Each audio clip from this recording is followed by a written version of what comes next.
Well, tomorrow night at Staples Center, the defending champion Lakers will be meeting Kawhi Leonard and the Clippers, who will be led by their new head coach and former Laker Tyronn Lue. He takes over for Doc Rivers, and Lue plans to implement sets of triangle offense, hoping to use Kawhi in ways like Kobe Bryant and Michael Jordan played. Kawhi becomes a free agent, or can be, after this season, but he wants to keep the focus on now. For my situation right now, I'm just focused on this season. You know what I mean? I'm not saying I'm going anywhere else or staying here, but I'm just focused on the season. And, you know, obviously for, you know, if I stay healthy, the best decision is to decline a player option, but that doesn't mean I'm leaving or staying. I'm focused on the season, like I said. We'll talk about that when the time is right. Okay, let's welcome in NBA insider Brian Windhorst. He joins us now to run through a number of topics on the eve of the new season. So let's start with Kawhi saying right there his best decision, if he's healthy, is to decline that player option, enter free agency after the season. He's not saying he's leaving or staying. How surprising is that admission for you? Well, I just like how candid he is. That is an exact, accurate analysis of what his situation is. And we don't often see players be that forthcoming about it, even though it's the reality. And look, one of the reasons you signed a 2+1 contract as a free agent like Kawhi did was to keep the team uncomfortable. And if you look at what the Clippers have done, they've made changes to this roster. And as you mentioned, you're making changes to the offense. They're going to install a different offense for him using triangle sets. Now, Kawhi was vocal at the end of last season about how he wasn't happy about the Clippers were running, how they weren't playing intelligent offensively. Well, the triangle is an intelligent offense, and here they are catering to him, hoping to keep him happy. All right, I think it's going to stun people how matter-of-fact he was, but as you say, it is true. Now, ahead of the Warriors-Nets opener tonight, let's talk about that. What are the expectations for Kevin Durant, given how well he's looked in Brooklyn's preseason games? Well, in all the years I've covered the NBA, which is almost 2 full decades now, I've never seen a player look this good coming off an Achilles injury as Kevin Durant has. Now, he's had the benefit of having over 500 days to recover. We don't normally see that. He also is a guy who doesn't rely on athleticism for his jump shot. So he's particularly adept at returning from this injury. The expectations for the Nets this year are sky high. Durant was maybe the most impressive player in the preseason, which is not something you ever hear about a guy coming off an Achilles. A lot of excitement in Brooklyn about how he's going to start this season. And by the way, it's important to know for the Warriors, Draymond Green's going to be out tomorrow night with a foot injury, so that will make it difficult for them. Now, let's talk about James Harden. I know you have more details on the Heat's interest, but first let's hear from the Rockets start today. James, now that you've been in camp for about a week, do you feel any better about this situation now than you did before you arrived? Next question. There's nothing like a good next question. Well, Brian, with Houston's first game on Wednesday, what's the latest on that Harden trade market? Yeah, well, the Miami Heat have made it known that they are pulling out of trade talks with the Rockets and will move forward. I think this was a message, frankly, to their team more than anything else. They didn't want their young players like Tyler Hero and Duncan Robinson, who've heard their names in trade rumors. I don't think they wanted them distracted at the start of the season. And frankly, in the discussions that they've had, they haven't had much traction anyway. Neither the Rockets nor the Heat felt that way, so they're moving on. Now, there are ongoing talks, Philadelphia, Brooklyn, and Denver among those teams, but the Rockets' asking price is still high, and right now no team is willing to meet it. A lot to think about on the eve of the NBA season. Brian. Here's the deal, Max. Here's what you're missing.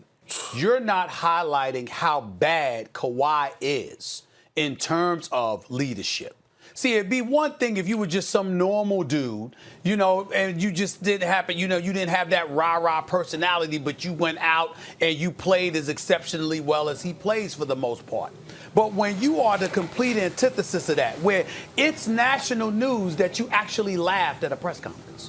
Actually laughed. Because you laughed, it was national news. Because they've never seen anything from your personality. Because you're you have a penchant for giving one-liners and being gone. Because even when you're a star, people barely talk to you because you pretty much have nothing to say. You literally could work for the CIA.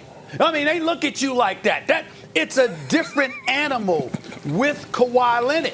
And when you are that extreme with your willingness to be a little bit, not extremely quiet, non-communicative, no rah-rah and stuff like that. That's where it's taken to another level because it goes in the opposite direction. When you pay a guy superstar dollars and pay him max dollars, it's not just because of his ability to perform on the court.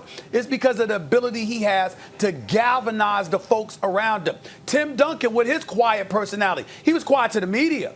He wasn't quiet to his teammates. He was a jokester. He played around. He had a great personality. You look at Steph, you look at LeBron, you look at others. There's a difference. That ain't Kawhi. That's a problem. I'm not disputing that, guys. I'm saying who would be the better leader. In other words, do you have a chance to win a championship if Paul George is the leader of your team? I think the answer is no. But Kawhi's won 2 championships, and both times he was the MVP. And whether or not he was the leader, he wasn't asked to be a leader on that Spurs team. They gave him the MVP. On the Toronto team, who was the leader? You want to say Kyle Lowry? At the very least, Kawhi. Hell yeah! If you said Kawhi led the Raptors to the championship, that wouldn't be a lie.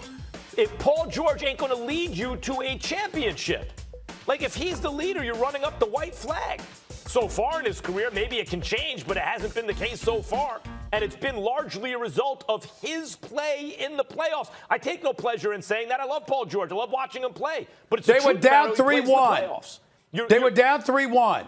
Paul George had 26 and 33 before the game 7. You talking about one game. Well, that same one game, your leader didn't show up.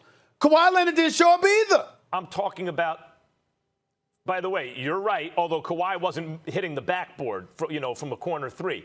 But you're right, Kawhi had a bad Game 7. There's so few bad performances from Kawhi throughout the years in the playoffs. Go ahead, KP. Paul George, there are many games, including in these last playoffs, where he didn't show up. But Go ahead, KP. Max, you keep talking about what's going on the court. A leader is more than just playing basketball, Max. Leadership is everything. The whole is making everybody feel comfortable, everybody feel whole. Being able to address situations when things are not going well for you, but things are going well for the team. That's a real leader. Kawhi Leonard is not pulling no one to the side. If Reggie Jackson is having is going through a shooting slump or having a bad 10 games, you think Kawhi Leonard is pulling Reggie Jackson to the side and having a conversation with him? Hell no. Paul George is. Max, that's a leader. It's only one way to paint a leader. It's not just show up and produce 25 and 9 and everybody else do what the hell y'all got to do. Just follow my lead for as my skill set, because everyone is not skilled like Kawhi, but a leader has to be vocal. Has to be vocal. If you ask anybody around the NBA, but actually, who's their leader in their locker room, what's their leader in the locker room? Just like in Golden State, Steph is not their leader. Draymond Green is their leader. He's the one that's doing all the talking. He's the vocal guy. He's the one that we hear all the time. Although Steph is the culture, he's the franchise, but he's not the leader. It's a difference. What I would point out is teams where the leader is not the best player are in a tougher situation than teams where they are. By the way, Steph Curry is not the leader on the team. They were lucky to win one championship against the Cavs before KD showed up and created a power imbalance in the NBA where it was impossible for them to lose. Maybe that has something to do with it. But besides that, this is not a great choice. A dilemma is not just a tough choice. It's a choice between 2 bad options. These, if you want to paint Kawhi that way, and you may be right, he's incapable of doing it based on your experience, Perk, just showing up and leading by example. He has to be more vocal. It's not in him. Well, then Kawhi is not a good choice, but neither is Paul George. The question is, which leader can lead you to a title? That may be. That's why I think we all thought they should have gotten Rondo. They needed a guy like that. And maybe neither one of these guys are. If I had to choose between the two, give me the guy with 2 finals MVPs, not the guy with a reputation for going away in the playoffs. Well, let's go to your guy, Max. Let's go to your guy, because this same Kawhi Leonard, you ain't never heard those complaints about LeBron. You ain't never heard those complaints about other leaders. You see guys complaining about him all the time. Well, privately, off the record and all of this other stuff. Why are they doing that?